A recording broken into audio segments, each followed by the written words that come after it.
So it goes back to 1902. My great-great-grandfather was invited to Jaipur city. He was an architect. Education runs very strongly in our family, and now is a fully fledged super specialty setup where we are doing cardiac surgeries, we are doing joint replacements. Okay. We are doing all the top level of care, tertiary care that we can, where we have served more than 15 lakh patients. Right. In fact, a lot of our current doctors who have got big setups across town have somewhere or the other worked in with Soni Group. Collaboration with you. Welcome back to Brown Sugar Presents BNI Choral Podcast. Hi, I'm Ninee, and when I introduce our next guest to you today, you'll be glued to your seats. Welcoming Namit Soni, Director and CEO of Soni Group of Hospitals. He is not only a businessman, but a philanthropist, a ace networker, and a mentor to us. Welcome, Namit. We are Thank you. really honored to have you at the podcast today. So happy to be here. So, before we start the conversation, actually going into the core of this podcast, we want to start by knowing, a little more about your background, what paved your path to Soni Hospitals, and how did you end up doing what you're doing today? Well, it's a short story that I'd like to share. Yeah. So it goes back to 1902. So my great-great-grandfather, he was invited to Jaipur city to, he was an architect, and way back he was an architect. So Wonderful. Education runs very strongly in our family. Right. So in 1902, when he was invited to construct and guide on the construction for the Ramgarh Dam. Okay. And his name is also there on the plaque there. Okay. So, but when he came into Jaipur, the kind of love and affinity the people of Jaipur and the city gave, he was like, wow, this is a good place. Why don't I mind settling down Settle here? here, yeah. So he came and settled down here. And so our whole family, our clan, a Punjabi clan went and the whole tree came and settled down here. Settled down. The other two trees, one was in Punjab at that time and one is actually settled in London. Okay. So you can imagine one tree came in and settling down in Jaipur. So, life continued on. But my father always has been a very ambitious man. So my grandfather pushed him to get into medical because at that time in 60s and 70s, it was all about engineering or medical. Right, there were only two lives. Yeah. So he पहले ही पूछते थे footballer बनोगे ये नहीं पूछते थे engineer बनोगे या डॉक्टर बनोगे. Exactly. Right. But he was a very talented cricketer, and I'll be sharing later how cricket a sport played a very important part in his life and in my life too. So, he was a cricketer. He wanted to, and he was getting selected in St. Stephen's at that time. But my grandfather said, no, you push for medical, he was pushed into getting into medical. Yeah. And he took medical, but after doing medical, he was like, no, I want to travel the world. Okay. So he got a chance to go to Africa, and that's where my brother is born, in fact. And then he went to US. And he was at one point ready to settle down into US. And he took his father, my grandfather, there for a whole tour of US. Like, the father-son duo trying to convince him to, show him that this US is the future and, let's settle there. And my grandfather, all simply after a month, he goes and says, I have heard you. My request, you come down to Jaipur. I'll give you whatever you want. Yeah. And support you need. So my father had a piece of land on Jail and Marg. And he said, I'll help you out. I'll speak to my friends. We were basically at that time, architect also and all that. We were from a very salaried kind of a background. Business was not in the blood, but my father said, no, I want to look at business and I want to get into it. So that is when he said, okay, I'll help you out, come down to Jaipur. And from there, the foundations of Soni Hospital started. So my father said that he was always very passionate about, serving the community. So he said that I, as a single doctor, can only serve limited patients. Why don't I build something which is larger than myself? That's so he such a decided, noble thought when you think about it, because that's what that was so forward thinking, and that was so I can now say magnanimous that so he decided to set up a hospital at that time, and that time it was only about trust run setups, government setups, or maternity homes. Right. At that time, to think of a hospital was outlandish. Into a privatized sector, that too, right. Yes. So he set that up, and he said that let my doctors practice for me, and let them practice, let them focus on their practice, and Right. I'll build this. So, that is how Soni Hospital came in. But my story started coming in because both my parents were doctors. So my mother is a full-time gynecologist.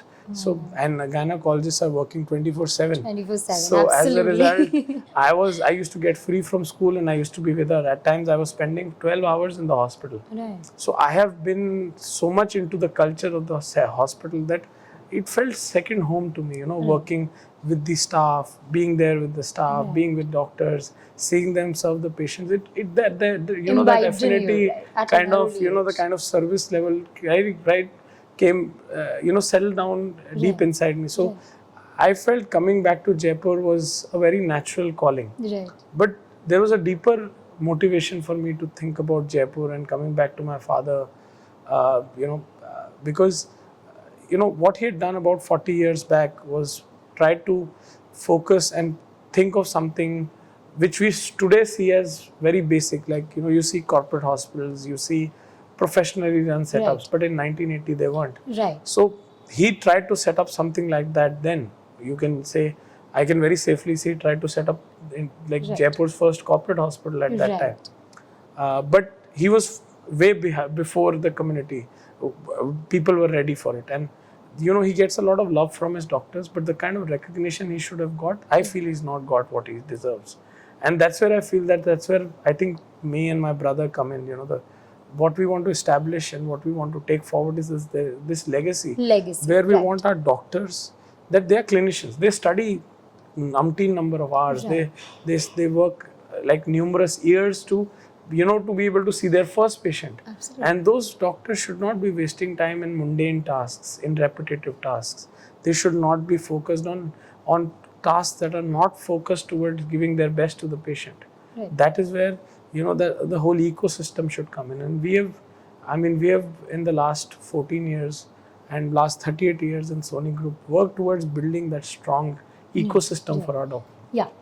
So cutting back straight to 2003, Yeah. I have, being the younger child, I feel, people feel there's a disadvantage. I feel there's always an advantage to it, because you get to you already have an example there in front of you. You're learning from the best Yes. already. So I, in 2003, we had got a big infrastructure in Vidyanagar as a hospital, which my father was considering. So at that time, I just completed my 10th. So I decided to kind of, tag along with him and see. While tagging along with him for the period of about 6 months, I realized that there's a lot of potential. But if I would have done medical and I would have come back, then it would have taken me 10 years to join him back, probably Right. 15 years. Right. But that's when I decided, no, there's an opportunity there, and there's something that we can really grow together. So that's when I thought, like, the best thing I can do is let me do in graduation, grab a professional degree of management, Right. and join him back. And Right. voila, in 2010, at the age of 22, I had joined my father. Wonderful. And since then, it's been 14 years. There's Of no course, I've return. got many, a lot of learnings in between, a lot of Right. courses I've done in Yeah. between, upgraded my skills for management. But last 14 years, I've given my blood and sweat to the healthcare business Wonderful. of Soni Group. Yeah. Wonderful. When we are talking about Soni Group of Hospitals, I want you to shed some light on, what are the services and scope under Soni Hospitals? Whom do you cater to, and what all, areas do you cater to? Okay. So we are a larger group in place, but we are commonly known under the brand name of Soni Hospital. I'll briefly tell you about the Soni Group. So we are at the moment serving about 29,000 patients on a monthly basis through 21 of our centers located in 10 districts. And we have got our educational wing also, in which we are teaching about 1,000 students at any one time in nursing, paramedical, and skill-based courses. Right. So that is what the larger group does, which as a whole family we are involved in and taking it forward. But where I want to focus today for this Right. podcast is Yeah. on Soni Hospital. Yeah. The setup, the mothership that we started off with, which is now 38-year-old My God. Okay. organization. Right. And we are basically you can say we are a setup that has always been very centrally located very well impaneled and associated with organizations with a very strong team of doctors. Doctors who have always been leaders in their field. Yeah. You know, we have started off with big names like Dr. J.P. Sethi, Panchanan Chatterjee, big names at that time, then moved on to Dr. Dharkar and Dr. C.S. Sharma Sahab, who's still with us. Okay. You know, Dr. S.R. Mehta Sahab. These are very big names Big in our, names, of course, in the yeah. healthcare industry, and we've been very proud and fortunate. Right. In fact, a lot of our current doctors who have got big setups across town have somewhere or the other worked in with Sony Group. Collaboration with you. Yeah, definitely. So they've been part of the Sony family, Wonderful. or I would say the Sony bandwagon in between. Right. So I mean, it's been a very enriching journey, Right. where we have served more than 15 lakh patients through this setup. And this setup started off as a small 20-bed setup, grew in, and now is a fully fledged super specialty setup. Where we are doing cardiac surgeries, we are doing joint replacements, we are doing all the top level of care, tertiary care that we can. Right. Recently, we have introduced tertiary care in ICU, critical care, where we've got a specialist who's done her specialization in critical care, and we have round-the-clock critical care specialists now supporting that. So our idea is that because we were already managing so many, so we are doing in heart, brain, kidneys. It's a multi-speciality liver. basically, and you have had you have such a long years of experience as a group that I think it is, I mean, it's as fair as it can get when you have everything under one umbrella. You know, when you mentioned also, and you know, I always wanted to ask you this, that when your father envisioned this business, and you know, he's been a pioneer in a way, you know, so how do you ideate or introduce something new in a already standardized system? You know, medical field is anyways very standardized, but when you come with newer ideas or you come with a better ideas, how do you pitch them or ideate them or execute them? Yeah, well, it's a difficult question. Well, definitely on the top of it, healthcare seems simple, that a patient comes, he's got his problems, set of problems, he tells it to the doctor. The doctor, you know, either the patient goes through a procedure, doctor gives them a medication, and the patient goes back all fit and fine. But no, there are a lot of complications in between. And, you know, that is where we come in, that which technology to adopt, which new machinery to introduce, whether it is viable or not. You know, you have today, you're talking of, you know, as simple as a laparoscopic surgery. You know, about 25 years back, that was something very unique and very expensive. But that's like the gold standard today. I mean, nobody would think of an open surgery when laparoscopic surgery is involved, which can be done with just one hole. Absolutely. But you know, that is where we have started contributing. The way you deliver the healthcare to the patient, that is evolving. Absolutely. And that is evolving very fast, especially with technology, especially with AI now coming into picture. We have about 2 years back introduced the first AI powered MRI machine in the country. And you know, which an MRI that used to take 45 minutes is taking less than 7 minutes, at times even far lesser. You know, you have a machine that is able to generate the image while capturing, and you know, is able to while scanning the patient, slow down the scan if it finds an abnormality through its algorithm. So it's unbelievable what we are seeing today. The technology is really growing at a speed where I think medical field is, you know, innovating that faster also, because I think that's where the most usage of technology can be done, integrated with, you know, the manual experience of the doctors. I'll tell you, I'll share just one small thing, that, you know, when you're probably making a building, you know, you'll not think too much about I mean, definitely you'll think of what cement you're using or what TMT bars you're using, right? But you'll not put too much effort into it, and you'll just follow what the structure is. But coming back to the kind of medication, the kind of treatment you're doing, you'll think twice, because it's your body, right? You would not like to experiment with that. So what has happened is that because healthcare, you're dealing with a life, that is where a lot of these technologies will be very groundbreaking. Absolutely. They will take its time. and they have taken time for adoption. Right. But once they come in, they will change the way healthcare delivery is Absolutely. done. Right, because I think the human lives are involved here. You're not talking about just a normal technology. Yes. And I think it's really good to know, and it's really comforting sometimes when a person who's equally putting weightage to technology and manual experiences, clubbing them together in a form of say one umbrella, say hospitals, is within your networking circle. I think as far as I remember, if anything right now, since we've joined BNI, and within the choral chapter, I think any problem, health related issues come up, and I think you are one call away for any one of us. No, I appreciate the love that BNI choral Yes. family gives me. I mean, they without hesitation call me for anything. Absolutely. And that's how it should be. We have experts from all different Right. fields. We have an IT expert, we have an expert who's dealing into stones, we have experts who are dealing into solar products. So they're masters in their field. Right. So you don't need to think about reaching into that field. Same is there with the healthcare. Right. And we would of course strive to give them the best input that is there, Right. and how best we can help them, because Right. and that pedigree helps us, because Yes. the kind of facilities we bring forward, the multi-speciality care, multiple centers, multiple locations, that really helps us to give also Right. the kind of top-notch care we can give to whatever referrals you can say, or Right. whatever connects BNI brings.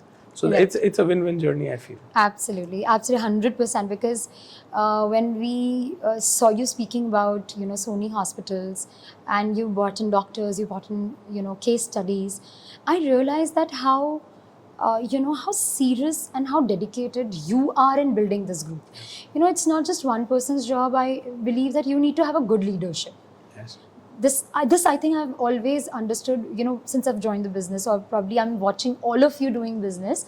But with this, challenges come a lot, Yes. So, you being one of the leaders in the group, how do you navigate through this? Because the team looks up to the leader, So there are two ways about it. I really respect the BNI system, because it handholds you. You just have to sign up for the membership and forget about everything, because the system is structured in such a way that it handholds you through the whole process. You have so many trainings for feature presentation, for BNI Connect, there's a MSP program. I feel it's like a graduation in Right. itself. That 6-hour or 4-hour session is a brilliant short course Right. of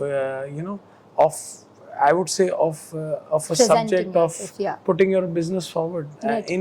in 30 seconds, in 2 minutes, in 4 minutes, in 8 minutes. Right. I don't know how many business owners are there out there who can present their business in 30 seconds, in 2 minutes, Right. even in 16 minutes. Right. Sometimes you give 40 minutes to a person and he doesn't know there is so much to share. Absolutely. So I think that is yeah. what BNI trains you, and BNI supports you there. And then the whole ecosystem, the members, they really support Yeah. you in understanding the system. So definitely there are challenges, but the system handholds you. Yeah. And the same thing you learn, and you're able to implement that within your organization. Within your organization. And that's the yes. culture I try to bring in my organization, where I tell my leadership team to look at and to solve collectively a problem, because what you look at in leadership team is exclusiveness, right? Like we have Right. exclusiveness in the chapter. Right. That's why whenever a good team is there, a good team is only successful, a leadership team in an organization is only successful because it is complementary.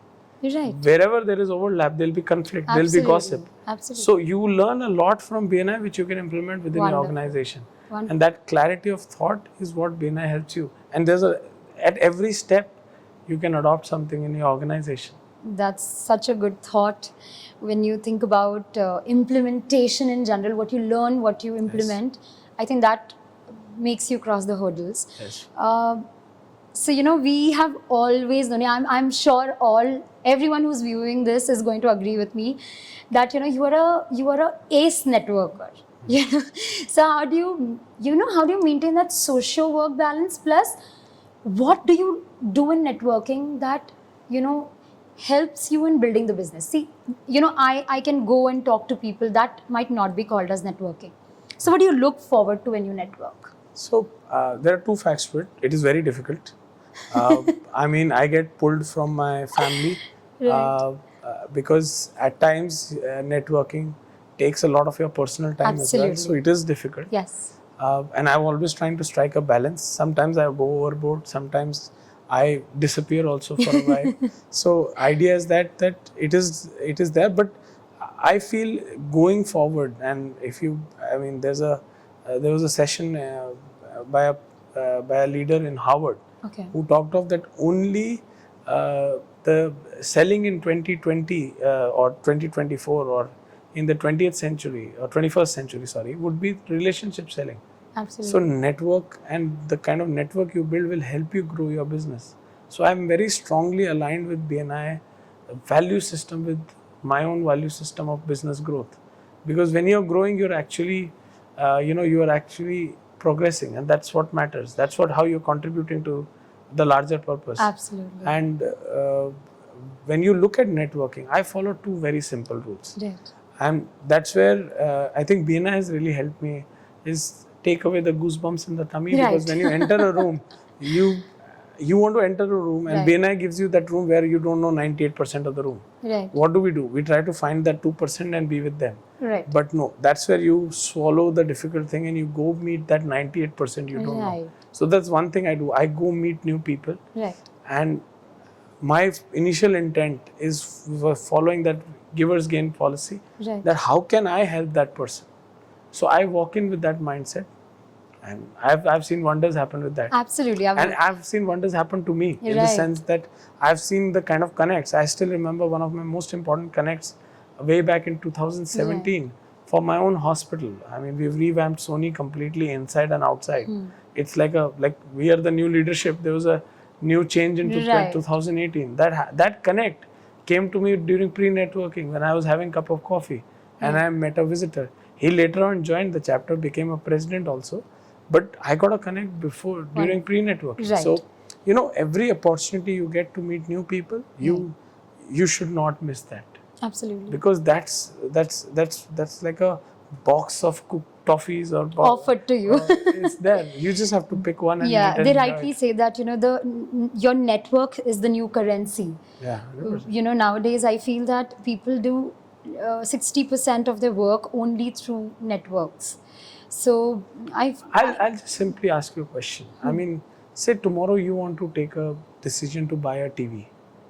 Now, would you want to waste your umpteen number of hours going around, going to 4 shops, trying to understand which brand is the best, which size is the best, which technology is the best? Right. But if I tell you that there's a person who sells the most number of televisions, right, and you are one call away, the most number of televisions he sells in Jaipur, and he's right next to you. Right. Why don't you call him and ask him which one he sells the most and why? Why? And would not that help you take your decision? Absolutely. It would, right? That's all. That's where I feel that the right type of people, when you connect to and you have the right question for the right kind of people, really helps your journey, your decision making. And that's where I feel that it's not me who's running my business. I have got a whole big family of coral helping me run my business successfully. It's more like yellow pages for us.